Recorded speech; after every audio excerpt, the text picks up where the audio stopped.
آج کل بہت ساری میڈیسن آئی ہیں، بہت سارے ٹوٹکے دنیا استعمال کر رہی ہے نرینہ اولاد کے لیے۔ تو آج نرینہ اولاد کے بارے میں بات ہوگی۔ السلام علیکم ورحمۃ اللہ وبرکاتہ۔ عزیزان گرامی، پیارے دوستو، نرینہ اولاد ہر شادی شدہ جوڑے کی خواہش ہوتی ہے، تو دینے والی رب کی ذات ہے۔ یہ اسی کے یہ عطا کیے ہوئے نسخے فارمولے آدمی استعمال کر رہے ہیں، یہ اسی کی عطا ہے۔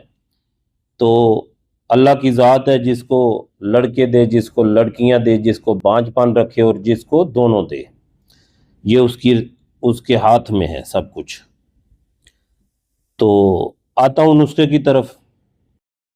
تنقید کرنے والے جو ہیں وہ ان کا دل مانے تو استعمال کریں، نہ مانے تو نہ استعمال کریں، ان کی اپنی مرضی ہے، کوئی فتویٰ نہیں ہے۔ مور کے پر کے اندر جو ٹکی ہوتی ہے چاند ساری چھوٹی ساری، وہ ٹکیاں لینی ہے 10 عدد، تخم شلنگی 30 عدد، اور پرانا گوڑ 5 سال 10 سال جتنا پرانا ملے حسب ضرورت لینا ہے۔ مور کے پر کی ٹکی اور تخم شلنگی کو اچھی طرح کھرل کر لیں، پاؤڈر کر لیں، تو گڑ کی مدد سے اس کی گولیاں بنا لیں چنے برابر، نخودی گولیاں بنا لیں۔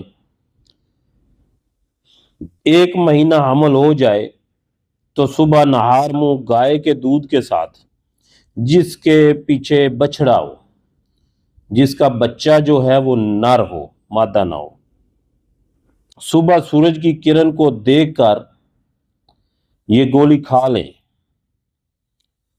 تو انشاءاللہ اس سے پہلے 2 3 4 جتنیاں بھی بچیاں ہیں تو اس کے بعد انشاءاللہ لڑکا ہوگا۔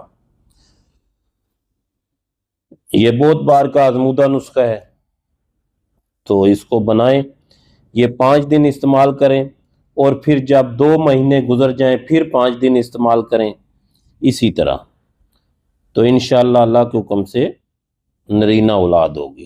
اپنی دعاؤں میں یاد رکھیں۔ السلام علیکم ورحمۃ اللہ وبرکاتہ۔